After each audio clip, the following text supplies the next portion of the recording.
समझ लेंगे। देखिए, जो भारत का संविधान है, भारत के संविधान में संघीय ढांचे, शिक्षा प्रणाली के नेता, ठीक है, उस संविधान में यह बातें हैं, उस संविधान में यह बातें लिखी गई जिसमें वो तो कहा गया कि भारत के संविधान की प्रमुख विशेषताएं क्या क्या है। भारत के संविधान की प्रमुख विशेषताएं क्या है? तो सबसे पहले भारत का संविधान जो बन करके 26 नवंबर सन 1949 को तैयार हो गया। 26 नवंबर सन 1949 को क्या हुआ था? तैयार हो गया था। लेकिन आपसी सहमति असहमति कुछ कारणों को लेकर के यह देखा गया कि ऐसा दिन, ऐसा मुहूर्त, ऐसा समय चुना जाए जिस दिन उस चीज को मनाया जाए। क्योंकि अगर 26 नवंबर सन 1949 को यह लागू कर दिया जाता तो इस दिन हम लोग गणतंत्रता दिवस मनाते। फिर 26 जनवरी को भी एक घटना थी, अगर उस दिन ये होता तो फिर उस दिन, यानी कि इस चीज को देखते हुए आपसी सहमति से 26 जनवरी सन 1950 को अपना संविधान लागू होने के बाद हमारे संविधान में कुछ विशेषताएं हैं। क्या विशेषताएं हैं? हमारा संविधान सबसे बड़ा संविधान है, जिसको विशाल संविधान कहा जाता है। हमारा संविधान पूरे विश्व में सबसे बड़ा है, पूरे विश्व में क्या सबसे बड़ा है, जिसमें जब हमारा संविधान बन के तैयार हुआ तो बनने के बाद उसमें 395 अनुच्छेद थे और 12 अनुसूचियां थी। लेकिन संशोधन करते करते आज की स्थिति हमारे संविधान की ये हुई है कि हमारे संविधान में 448 अनुच्छेद हो गए हैं और 12 अनुसूचियां हैं। ठीक है, ये चीज कोई भी आपसे पूछेगा कि भारत के संविधान की कुछ विशेषताएं बताइए, तो पहली विशेषता आपकी यही रहेगी कि भारत का संविधान क्या है? सबसे विशाल संविधान है। भारत के जैसा कोई संविधान पूरे विश्व में नहीं है। अब दूसरी बात आती है लिखित तथा निर्मित संविधान। जो भारत का संविधान है लिखित है, निर्मित है। भारत का संविधान सभा के द्वारा, किसके द्वारा? संविधान सभा के द्वारा लिखा गया और निर्मित किया गया।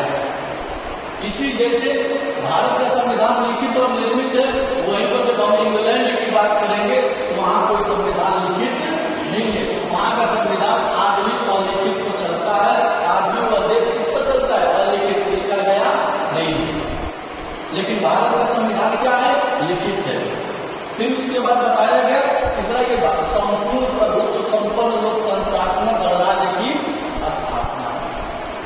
देखिए, इसमें मतलब कि इसमें यह लोकतंत्र गणराज्य की स्थापना हुई। इसमें यह बताया गया कि जो भी चीजें सब स्वतंत्र है, कोई किसी के अधीन नहीं है। इसलिए ये चीजें बताई गई कि यहाँ की जो सरकार चुनी जाती है जनता द्वारा चुनी जाती है।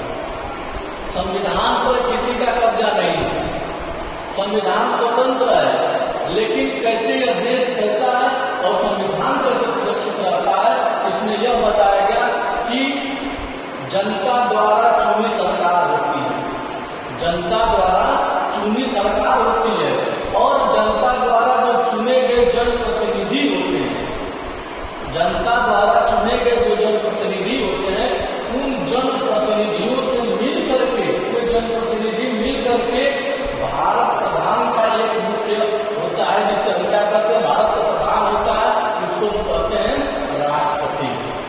क्या कहते हैं? राष्ट्रपति कहते हैं, जो भारत का देश का प्रथम नागरिक होता है।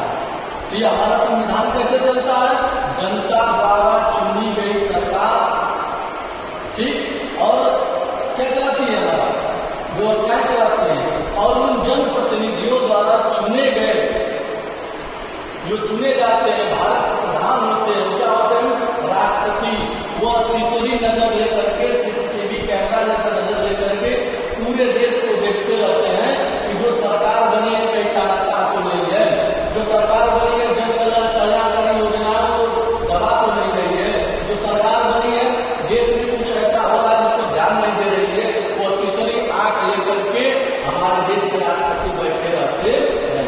जहां भी ऐसी कुछ घटनाएं होती हैं तो राष्ट्रपति का इंटरफेयर करने का अधिकार है। सरकार को बता सकते हैं कि आप इस तरह से मत करिए, समझ रहे हैं ना। जैसे राज्यपाल होते हैं, राष्ट्रपति होते हैं, ठीक ना, ये लोग क्या तीसरी आंख लेकर के बैठे रहते हैं कि कहीं राज्य में कहीं प्रदेश में कोई अनैतिक घटनाएं नहीं हो रही है तो उसको सरकार की क्या कदम है। अगर सरकार उस पर कोई कदम नहीं उठा रहा है तो उनको अधिकार मिला है उस पर हस्तक्षेप करने का, ठीक है। ये हमारा संविधान की कुछ विशेषताएं हैं जो शेष बची है नेक्स्ट क्लास में।